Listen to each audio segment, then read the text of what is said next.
Hello అత్తయ్య, బావ బయలుదేరాడా? ఆ, అది బయలుదేరాడు. అత్తయ్య ఏడుస్తున్నారా? అత్తయ్య ఏమైంది చెప్పండి. అదేం లేదమ్మా, వాడు బయలుదేరాడు. కాదు, ఏదో జరిగింది. మీరు నా దగ్గర ఏదో దాస్తున్నారు. చెప్పండి అత్తయ్య, ఏమైంది? మిమ్మల్ని ఎవరైనా ఏమైనా అన్నారా?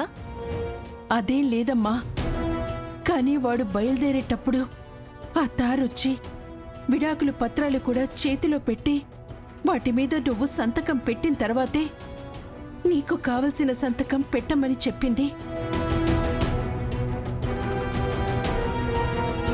ఓ, తార వచ్చిందా? అసలు ఆ తార మాటకి బావెందుకు అంత విలువిస్తున్నాడు? తప్పట్లేదు. ఆ ధ్రువ పూరికి పెళ్లి జరగాలంటే ఈ తార ఒప్పుకోవాలి కదా. తార ఒప్పుకోకపోతే ధ్రువ పూరిని పెళ్లి చేసుకోడు. అందుకే తార ఏం చెప్పినా వాడు చెయ్యక తప్పట్లేదు. సరే అత్తయ్య, దాని సంగతి నేను చూస్తాను. బావొచ్చాడు కదా, మీరేం బాధపడకండి. అమ్మ భూమి, అత్తయ్య, ఆ విడాకుల మీద సంతకం పెడతావా?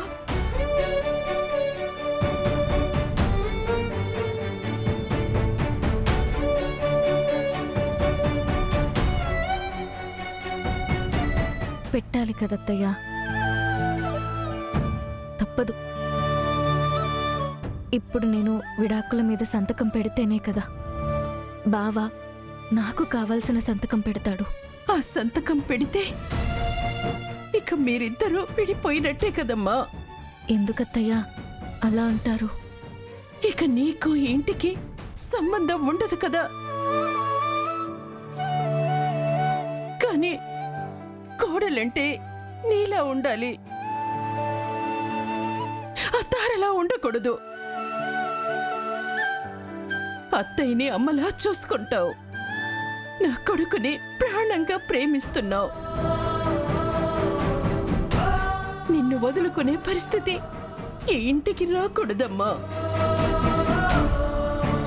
నువ్వు పెట్టే ఒక్క సంతకం ఎన్నో బంధాల్ని దూరం చేస్తుందేమోనని నాకు భయంగా ఉందమ్మా.